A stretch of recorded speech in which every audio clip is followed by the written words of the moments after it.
안녕하세요 선배님들. 어디 가서 아는 척 하기에 공부하는 허석사입니다. 겨울철이면 난방비 걱정, 여름철이면 냉방비 걱정을 하게 되지만 그렇다고 돈을 아끼기 위해서 추위와 더위를 견디고 있기는 더 어려운 것 같습니다. 냉난방비를 아껴줄 과학기술이 나오면 좋겠다 생각하고 있을 때 냉방도 되고 난방도 되면서 전력 효율도 좋아 냉난방비를 아껴줄 히트펌프라는 것이 연구되고 있다는 것을 알게 되었습니다. 그래서 오늘은 히트펌프가 무엇인지에 대해 아는 척 해보겠습니다. 히트펌프의 원리에 대해 먼저 알아보는 게 좋겠죠.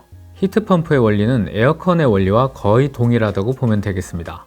에어컨의 원리부터 알아보면 에어컨의 핵심 원리는 기하와 액화 현상이라 할 수 있습니다.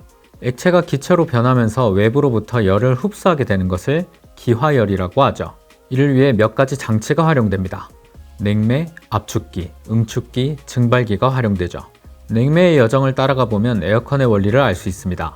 우선 압축기에서 시작해보면 압축기가 냉매가스를 고압으로 만듭니다. 고등학교 화학 시간에 배운 기체 상태 방정식 PV는 nRT 들어보셨을 겁니다. 압력이 올라갔으니 온도도 올라갔겠죠. 압축된 뜨거운 냉매가스는 응축기 파이프를 지나면서 열을 방출하게 됩니다. 에어컨 실외기 공기가 뜨거운 이유가 이 과정 때문이죠. 열을 방출하면 냉각된 냉매가스는 액체 상태로 변합니다. 응축기를 지나 냉매는 모세관을 지나게 됩니다.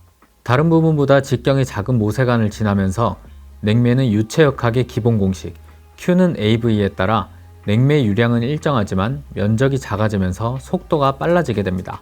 그리고 팽창 밸브를 지나면서 압력이 급격히 낮아집니다. PV는 nRT에서 압력이 급격히 낮아지면서 온도도 급격히 낮아지겠죠. 이후 증발기에서 상대적으로 온도가 높은 실내 공기와 냉매 간 열교환이 이루어지면서 실내 온도는 낮아지게 됩니다. 냉매는 실내 공기의 열기를 흡수하면서 기화됩니다. 그리고 이 과정이 반복되면서 시원한 온도를 유지할 수 있죠. 에어컨은 냉방만 되는 반면 히트펌프는 밸브를 이용해 냉매의 흐름을 바꿀 수 있어 냉방도 되고 난방도 되죠. 쉽게 말하면 열을 이동시키는 기술이라 할 수 있습니다. 히트펌프 시장이 확대되면 보일러와 에어컨을 따로 설치할 필요 없이 히트펌프 하나로 냉방과 난방을 다 할 수 있게 되는 것입니다. 뉴질랜드에선 주거용 히트펌프를 설치하면 설치 비용의 90%를 지원하기도 하고 미국, 중국, 호주, 캐나다 등 다양한 나라들이 히트펌프 보급을 위해 지원금을 주고 있기도 합니다. 히트펌프가 주목받는 건 단순히 가정용 냉난방을 하기 위해서는 아닙니다. 히트펌프는 다양한 분야에 활용될 수 있는데 우선 전기차에 있어서 주목받고 있는 기술 중 하나가 히트펌프입니다.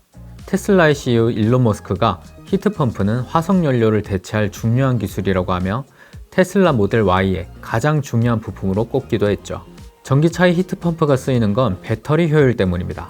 겨울철에 전기차를 타보신 분은 배터리가 쭉쭉 내려가는 경험 해보신 적 있으실 겁니다. 영하 7도씨가량의 겨울철에는 영상 25도씨 상온 대비 20%가량 주행거리가 짧아진다고 합니다. 온도가 낮아지면 화학 반응 속도가 느려져 배터리 효율이 떨어지고 히터 사용으로 추가 소모가 있다 보니 주행거리가 떨어지죠. 일반적인 차량 히터의 경우 전기를 열로 변환해서 전력 소비가 많은데 반해 히트펌프는 외부 공기나 전기차 부품에서 나오는 열을 수집해 이용하기 때문에 전력 소비가 적습니다. 일반 히터가 1kW의 전기로 1kW의 열을 발생시킨다면 히트펌프는 1kW의 전기로 2에서 4kW의 열을 발생시켜 전력 소비를 75%까지 줄일 수 있고 주행거리를 20%까지 늘릴 수 있죠. 이걸 좀 더 확장시켜보면 산업계에서도 활용이 가능합니다. 산업계에서 사용하던 화석연료 연소식 보일러를 대체할 수 있을 것으로 보는 거죠. 산업공정에서는 연소가스, 공기, 수증기, 응축수 등으로 버려지는 열이 많습니다. 버려지는 미활용열은 보통 40도씨에서 100도씨 정도입니다. 산업공정에서 요구하는 온도는 70도씨에서 200도씨 정도인데 조금 낮은 편이죠. 이때 고온 히트펌프를 활용하게 되면 미활용열을 재사용해서 공정 요구 온도까지 가열할 수 있죠.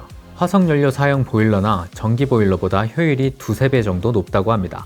그리고 히트펌프를 활용하면 에너지 저장까지 가능할 것으로 보고 있습니다. 잉여 전력을 열 에너지로 저장해뒀다가 필요할 때 전력으로 변환해서 쓸 수 있는 카르노 배터리라는 것이 있습니다.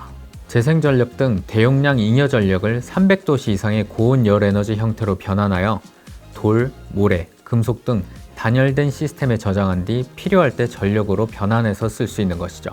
그래서 화석연료 사용을 줄이게 되면서 이산화탄소 배출량도 줄일 수 있어서 탄소 중립 실현에도 큰 역할을 할 것으로 기대되죠. 국제에너지기구에서는 히트펌프로 2030년까지 전 세계 이산화탄소 배출량을 최소 5억 톤 감축할 수 있을 것으로 평가하고 있기도 합니다.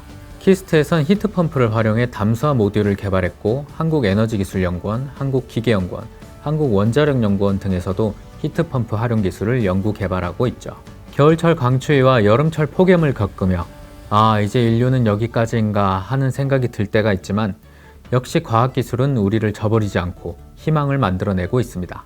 과학기술이 기후위기로부터 우리를 구해줄 그날을 기대해보며 이 영상이 히트펌프에 대해 조금 아는 척하는 데 도움이 되셨다면 구독, 좋아요 눌러주시고 궁금한 과학기술 있다면 댓글에 남겨주세요. 여러분이 언젠가 아는 척 해볼 수 있도록 제가 대신 공부해서 아는 척 해보겠습니다.